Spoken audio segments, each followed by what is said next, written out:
Oh, beast. No one shall ever know about our forbidden love.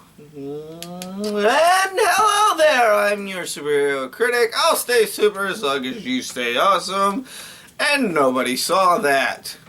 When it comes to sequels in the Marvel Cinematic Universe, all of them are treated differently based off the superhero. And of course, Captain America 2 gets the conspiracy theory treatment with lies, deceit, betrayal, and without further ado, let's just dive straight into the cinematic awesomeness that was Captain America 2 Winter Soldier. The film begins with a man jogging and the captain continuing to pass him. We learn his name is Sam Wilson, who later in the movie will become the Falcon. Spoilers! The two talk about the past and reminisce about their days in the military. 1972 Trouble Man soundtrack. Everything you missed, jammed into one album. I'll put it on the list.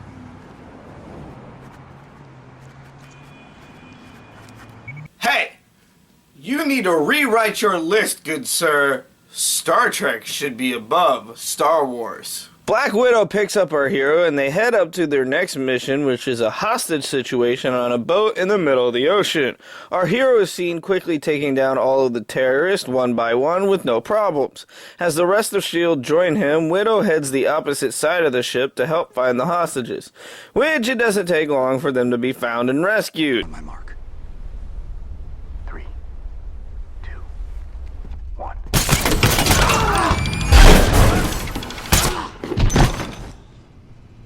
I told you, S.H.I.E.L.D. doesn't negotiate. Captain ends up fighting the ship's leader man-to-man in a well-done choreographed fight and of course eventually overpowers him, crashing into the computer room where Widow is copying all of the S.H.I.E.L.D. intel. The captain feels like she's putting the operation in jeopardy and she simply says she's doing her job. A bomb is thrown during the distraction.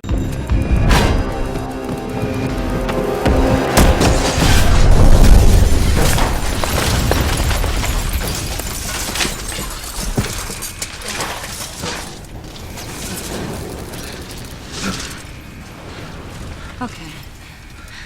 That one's on me. You're damn right. The captain is pissed at Fury for not telling him what's going on, so to prove to him he can be trusted, Fury shows the captain more helicarriers and planes.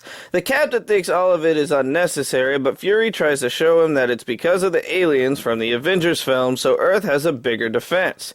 The captain then goes to visit his love of Peggy Carter, who is now 96. They talk about how Steve was robbed of living a life. During a hearing with the council above S.H.I.E.L.D., Fury talks to Pierce to try to stall the council in order to figure out what's going on with the project he sent Widow on. So now we're getting into the thickening plot of the film. Fury lies to the captain, S.H.I.E.L.D. lies to Fury, and if anything from Pretty Little Liars has taught us, secrets are better kept when one person is dead. There is nothing wrong with watching Pretty Little Liars. I am married after all. I do spend cuddly time with the wife. Don't judge me. Fucking dicks. Steve goes to talk to Sam and we learn more about his character. Fury contacts Maria Hill to meet him and he's quickly attacked by people pretending to be cops. Throughout the scene, we see how much of a badass he is as he blows up his enemies' cops' cars. A car chase begins as Fury runs for his life, and the chase goes all around New York until we meet our villain for the first time, who blows up Fury's car.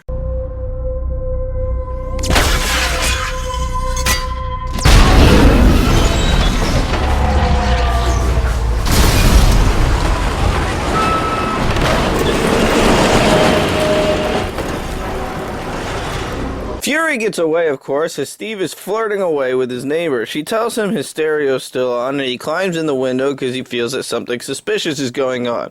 Steve finds Fury injured in his home and is warned via phone to not trust anybody, and that S.H.I.E.L.D. has been compromised. Fury is shot from long range, and we find out that Steve's neighbor is also a S.H.I.E.L.D. agent. Our hero goes to chase after our shooter, only to learn he's faster than he thinks.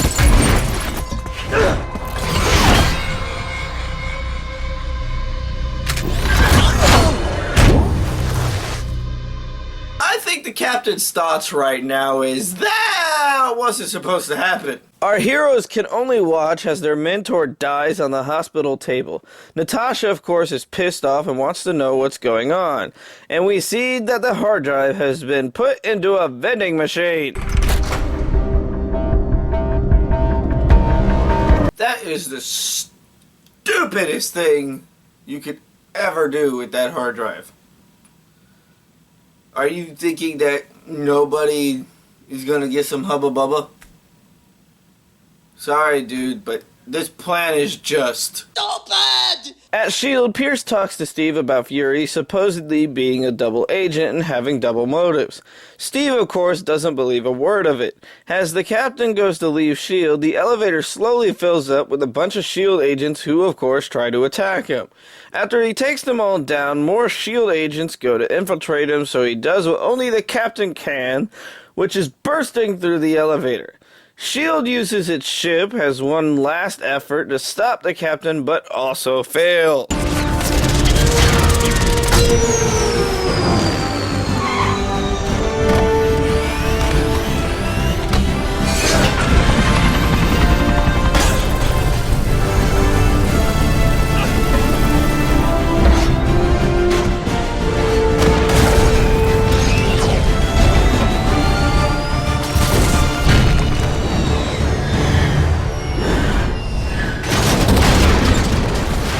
S.H.I.E.L.D. resorts to putting the captain on the highest wanted list, and Steve goes to grab the hard drive, which of course is missing. But Black Widow has it. The two question each other on what's going on, but neither of them have answers outside of a ghost story of the Winter Soldier. The two head to the mall to try to get the drive's information, and of course the drive is encrypted, so S.H.I.E.L.D. picks up their signal. After getting what they needed, they give S.H.I.E.L.D. the slip by even resorting to making out. Public displays of affection make people very uncomfortable. Yes, they do. Oh, Lordy, it's getting hot in here. Our duo head to Jersey and get into the building that Steve feels is out of place. As they look around, they find loads of S.H.I.E.L.D. goodies, including a secret elevator that leads to a computer room. After booting it up, they learn from a now robotical Armanzola that Hydra has been secretly part of S.H.I.E.L.D. since the beginning, and the project that Fury wanted investigated is part of Hydra's plan. We then watch as the captain saves the two of them from a missile. Out of time.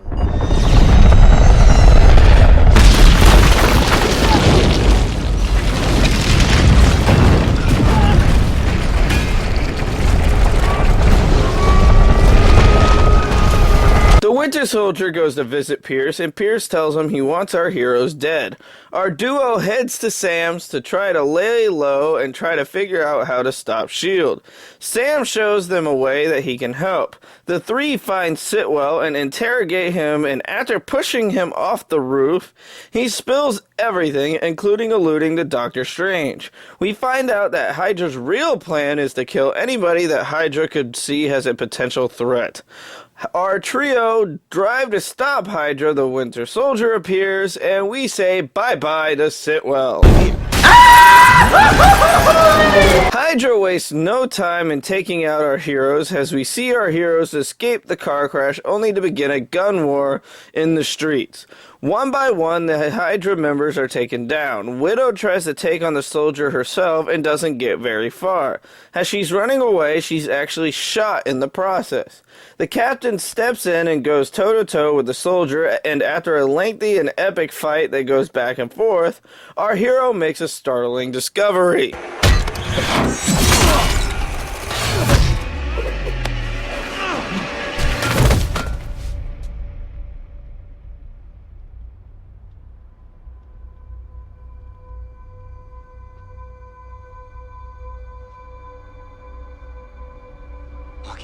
You know, right now I would play the crude dun dun dun joke. However, any comic fan knows who the Winter Soldier is. because they read comics. But those who don't read comics are probably thinking, Who the hell is Bucky? after Falcon and Widow save the Captain, S.H.I.E.L.D. finally captures our heroes. Steve tells the other two who Bucky really was, and Sam warns the guards that Natasha could bleed out. We then find that Maria is in disguise as she takes out their other guard. We then learn that Fury is still alive and is in hiding. At Hydra, we see that Bucky's memories are starting to come back, and Pierce does what he can to suppress them. Our heroes sit around and try to figure out what to do, but Steve demands that S.H.I.E.L.D. never be rebuilt after the success, which Fury agrees to. We watch a flashback of hero and friend in the past, promising that they'll always have each other's backs. Our heroes then begin their infiltration of S.H.I.E.L.D. as Steve takes over the intercom, letting everyone know who is not Hydra, that Hydra is within S.H.I.E.L.D. And if I'm the only one, then so be it. But I'm willing to bet I'm not.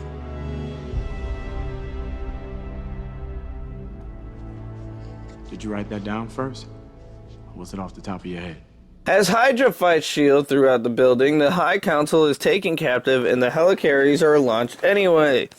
Our heroes start taking down the men on the helicarriers, and we learn that Black Widow is actually one of the High Councils in disguise, and quickly takes out Pierce's men.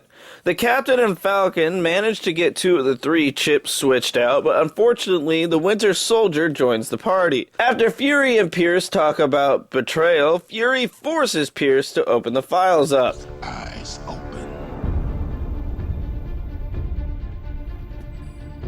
Alpha level confirmed. Oh dear God, that eye is fucking disgusting looking. Fight between friends begins as the soldier stops the Captain from replacing the 3rd card. Pierce releases his trap and ends up revealing that the pens Widow is wearing is armed to electrocute her. The Captain is almost successful with replacing the 3rd chip, but is shot. But of course, with it being a hero movie, we watch one last effort. Charlie Lock. Where are the targets? Where are the targets? Okay, Cap, get out of there. Captain demands Maria to shoot the helicarriers despite Captain being on it. Widow electrocutes herself in order to have Fury kill Pierce. Bucky is crushed under metal, and Sam is forced to continue fighting with the strike commander until the building is hit with a helicarrier.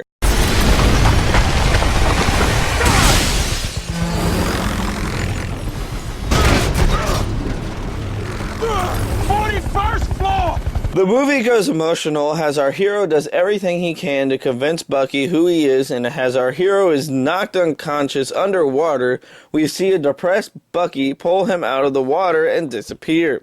We get a montage of clips including the senator from Iron Man being arrested, the strike team leader being burned to a crisp, Black Widow telling the government to basically shove it, and if they want to arrest her, then do it. Fury is seen in civil clothes as the rest of the team is mourning Fury's fake death. Our movie ends with Natasha handing Steve a folder with information on Bucky. You're going after him. You don't have to come with me. I know. When do we start? So there you go. No one can trust anybody. I personally really enjoyed this film. There's really not much I can say about the film that is bad. The action's good, the plot line is good, everything ties in and makes sense.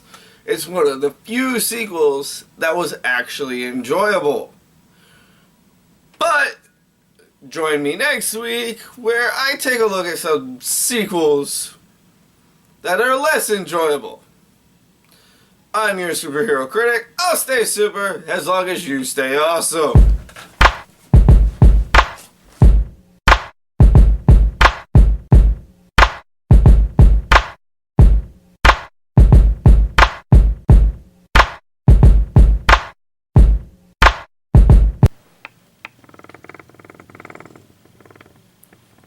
Time grows shorter. I'm coming for you, superhero critic.